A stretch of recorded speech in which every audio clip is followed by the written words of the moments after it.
ஏன்னா இப்போ களத்தில் இருக்கிறது யாரு? Super star. சூப்பர் ஸ்டார் யாருன்னு கேட்டால் திமுக தேர்தல் அறிக்கைன்னு சின்ன குழந்தையும் சொல்லும். ஒரு பாட்டே இருக்கு, சூப்பர் ஸ்டாரு யாருன்னு கேட்டா. ஞாபகம் இருக்கா? திமுக தேர்தல் அறிக்கைன்னு சின்ன குழந்தையும் சொல்லும். ஆக இப்போ ஐபிஎல் நடந்துகிட்டு இருக்கு, கிரிக்கெட் ஐபிஎல் நடந்துகிட்டு இருக்கு.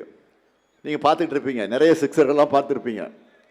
தேர்தல் அறிக்கை மூலமா நாம் அடித்த சிக்ஸரில் சிலவற்றை மட்டும் இப்போ ஹைலைட்டா உங்களுக்கு சொல்ல போறேன். முதல் சிக்ஸர் இல்லத்தரசிகளுக்கு கூப்பன் வழங்குகிற திட்டம். எவ்வளவுக்கு கூப்பன் தர போறோம்? எவ்வளவுக்கு கூப்பன் தர போறோம்? 8000 ரூபாய்க்கு கூப்பன்.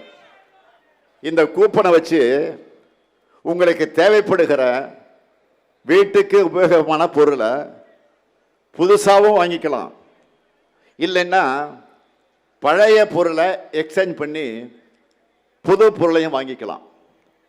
உங்களுக்கு பிடிச்ச கடையில் உங்களுக்கு பிடிச்ச பிராண்டு வாங்கிக்கலாம். அது மட்டும் இல்லை, இல்லத்தரசிகளுக்கு இனிமேல் உரிமை தொகை 2000 ரூபாய் கிடைக்க போகுது.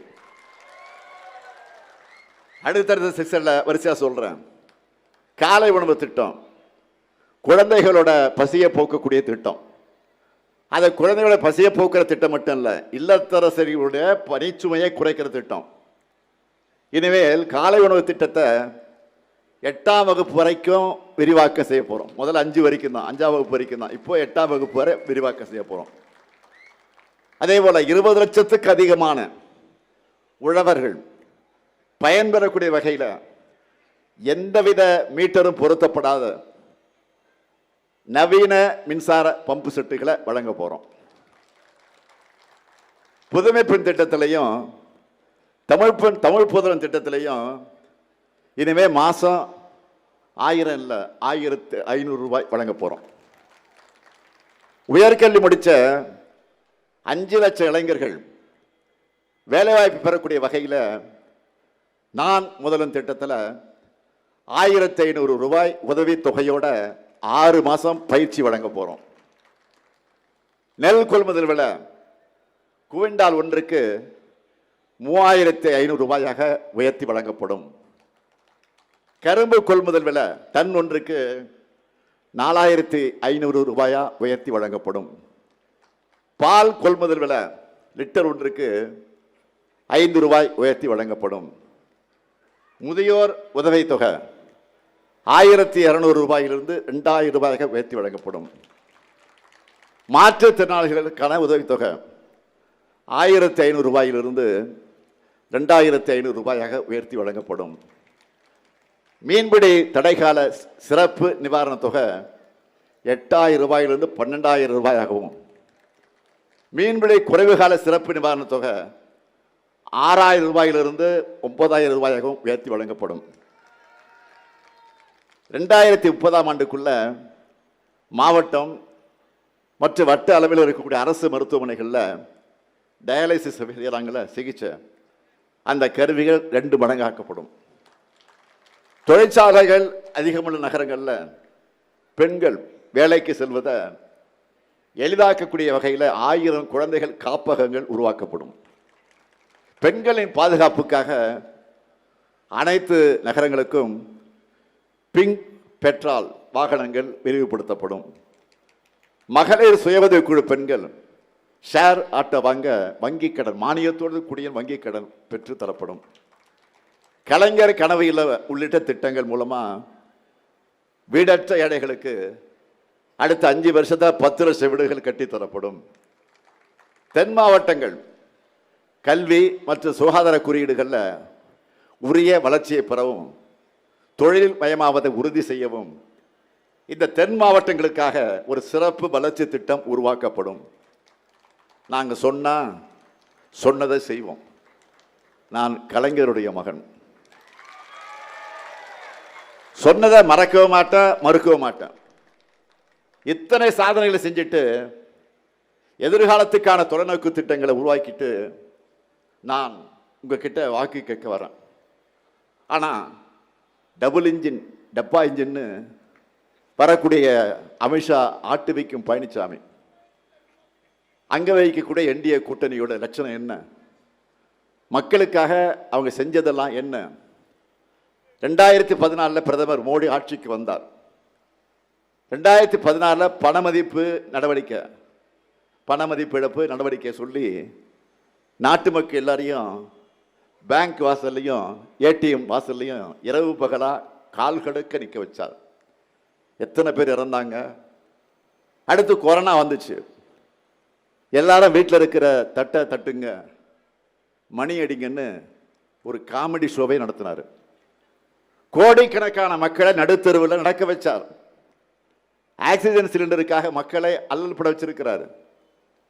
இப்போ மேற்காசியா போர் நடக்குது. பொறுப்பான மாநில அரசு நாங்கள் முதல்லையே சலுகை திட்டங்களை அறிவிச்சிட்டோம். ஆனால் பிரதமர் கொரோனா காலம் மாதிரி ரெடியாக இருங்கன்னு சொல்லிட்டு மக்களை கேஸ் சிலிண்டருக்காக காத்திருக்க வச்சிருக்கிறார். இதெல்லாம் ஒட்டுமொத்த இந்தியாவுக்குன்னா, தமிழ்நாட்டை பொறுத்த வரைக்கும் பாஜக ஆட்சியில் தமிழ்நாட்டுக்கு கல்வி நிதி இல்லை, ஜிஎஸ்டி இழப்பீடு இல்லை, நீட் தேர்வு விலக்கு இல்லை, தமிழ் மொழி வளர்ச்சிக்கு நிதி கிடையாது, ரயில்வே திட்டங்கள் கிடையவே கிடையாது, மெட்ரோ ரயில் திட்டம் இல்லை. அத்திப்பூத்த மாதிரி ஒன்னே ஒன்று கண்ணே கண்ணுன்னு சொல்லுவாங்களே, மதுரை எய்ம்ஸ் மருத்துவமனையை அறிவிச்சாங்களே, அதோட நிலைமை என்ன? அந்த ஆர்டரை யாராவது ஒருவர் எடுத்துக்கிட்டு டெல்லியிலிருந்து பொடிநடியாக மதுரைக்கு வந்திருந்தா கூட இந்நேரம் எய்ம்ஸை கட்டி முடிச்சிருக்கலாம். ஆனால் தமிழ்நாட்டுக்கு இன்னி வரைக்கும் எய்ம்ஸ் கட்டணம் வரல. தமிழ்நாட்டுக்கு ஒன்றுமே இல்லை. இதுதான் மோடியினுடைய மாடல். இந்த நிலையில் தமிழ்நாட்டில் பாஜகன்னு சொன்னால விரட்டி அடிக்கிறாங்களே. எப்படி தமிழ்நாட்டில் கால் பதிக்கிறதுன்னு நினைச்சாங்க. தமிழர்களுக்கு துரோகம் செய்ய யாராவது கிடைப்பாங்களா அப்படின்னு விலை வீசி பார்த்தாங்க, தேடினாங்க. அப்படி கிடைச்சவர் தான் துரோகத்தில் டாக்டரேட் வாங்கின பழனிசாமி. அவருக்கு என்டிஏவில் கொடுக்கப்பட்டிருக்கக்கூடிய ரோல் என்ன தெரியுமா? வரிசையா சொல்றேன் கேளுங்க. சிறுபான்மையினருக்கு எதிரான பாஜகவுக்கு வாக்கு கேட்கிறது, தமிழுக்கு விரோதமான பாஜகவுக்கு வக்காலத்து வாங்குறது, இந்திய திணிக்கிற பாஜகவுக்கு துணை போறது, அரசியலமைப்பு சட்டத்தையே கேலி கூத்தாக்குற பாஜகவுக்கு சாமரம் வீசுறது, ஒரே நாடு ஒரே தேர்தல் ஜனநாயகத்தை சிதைக்கிற பாஜகவுக்கு ஜால்ரா போடுறது, இடஒதுக்கீட்டையும் சமூக நிதி அழிக்கிற பாஜகவுக்கு சிவப்பு கம்பளம் இருக்கிறது. இறுதியா அதிமுகவை அமித்ஷா கிட்ட தாரை வார்க்கிறது. இதுதான் அவருடைய ரோல். இப்படிப்பட்ட பழனிசாமி நேற்று ஒரு பொதுக்கூட்டத்தில் என்ன பேசியிருக்கா தெரியுமா? எனக்கு உயிர் கொடுத்து ஆளாக்கிய தலைவர் கலைஞர், கலைஞரை நான் வீட்டு சிறையில் வச்சிருந்தேன்னு நாக்கில் நரம்பில்லாமல் பேசியிருக்கிறார். திரு எடப்பாடி பழனிசாமி அவர்களை தோல்வி பயத்தில் எல்லை மீறி பேசுவதற்கு தொடங்கி இருக்கிறீங்க. முதலமைச்சரா என்னுடைய செயல்பாடுகளை விமர்சிக்க எதிர்க்கட்சி தலைவர் உங்களுக்கு எல்லா உரிமையும் இருக்கு. தேர்தலில் அதை மக்கள் எடை போட்டு பார்ப்பாங்க. உங்களுக்கு தக்க பதிலடியாக கொடுக்கத்தான் போறாங்க. ஆனால் தலைவர் கலைஞருடைய மகனா என்னுடைய உறவை பற்றி ஒரு சொல் பேசக்கூட உங்களுக்கு எந்த உரிமையும் கிடையாது, எந்த தகுதியும் கிடையாது. தலைவர் கலைஞரை பற்றி உங்களுக்கு என்ன தெரியும்? தலைவர் கலைஞர் ஒரு சிங்கம். வாழ்ந்த காலம் வரை கோடிக்கணக்கான தொண்டர்களை என் உயிரினும் மேலான உடன்பிறப்புகளை என்ற ஒற்றை மாத்திரத்தில் கட்டி போட்டிருந்தவர் நம்முடைய தலைவர் கலைஞர் அவர்கள்.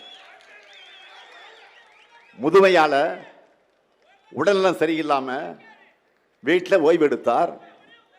நினைவாற்றலை இழந்த போது கூட மருத்துவர்கள் உங்களுக்கு யாரை பிடிக்குன்னு கேட்டா என்ன சொன்னா தெரியுமா? அண்ணா. அண்ணான்னு சொன்ன பேரறிஞர் அண்ணாவுடைய அன்பு தம்பி அவர்.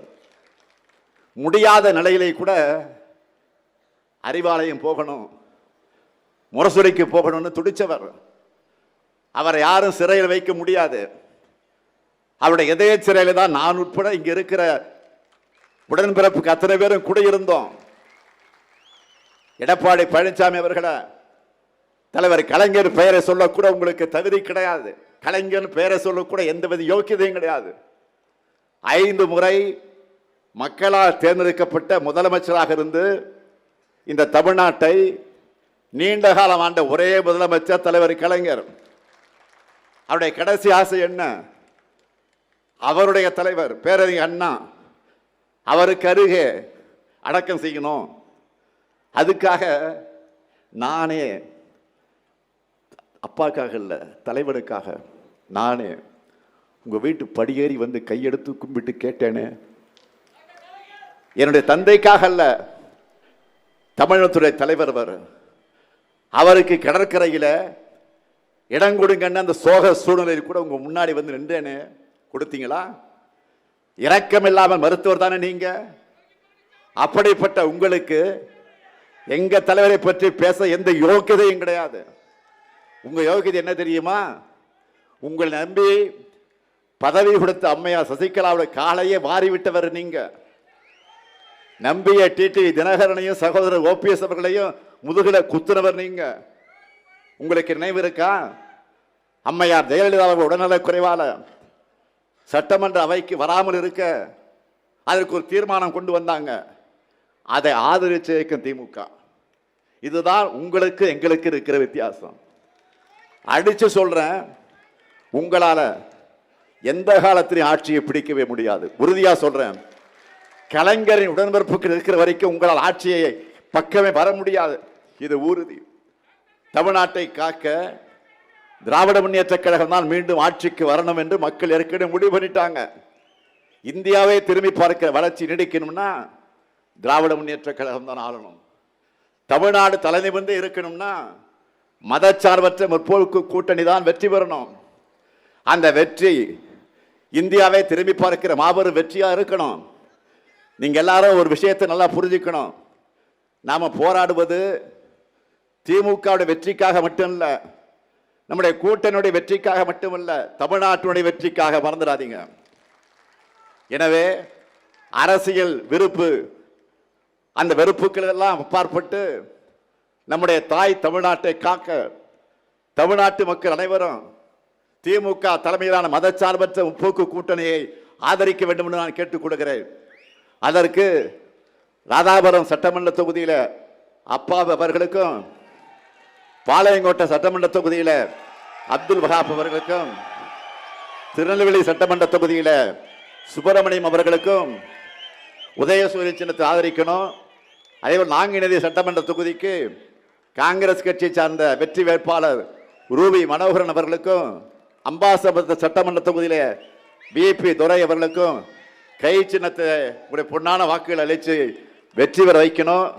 அமையவிருக்கக்கூடிய திராவிட மாடல் 2.0 ஆட்சியில் எங்களுடைய சாதனைகளை நாங்களே முறியடிக்கக்கூடிய அளவுக்கு சிறப்பான ஆட்சியை, தமிழ்நாட்டை புதிய உயரங்களுக்கு கொண்டு செல்லக்கூடிய ஆட்சியை நாங்கள் வழங்குவோம். உங்க எல்லாருடைய ஆதரவோடு மதச்சார்பற்ற முற்போக்கு கூட்டணி தமிழ்நாட்டை காக்கும். வெல்வோம் ஒன்றாக, வெல்வோம் ஒன்றாக, வெல்வோம் ஒன்றாக. நன்றி, வணக்கம்.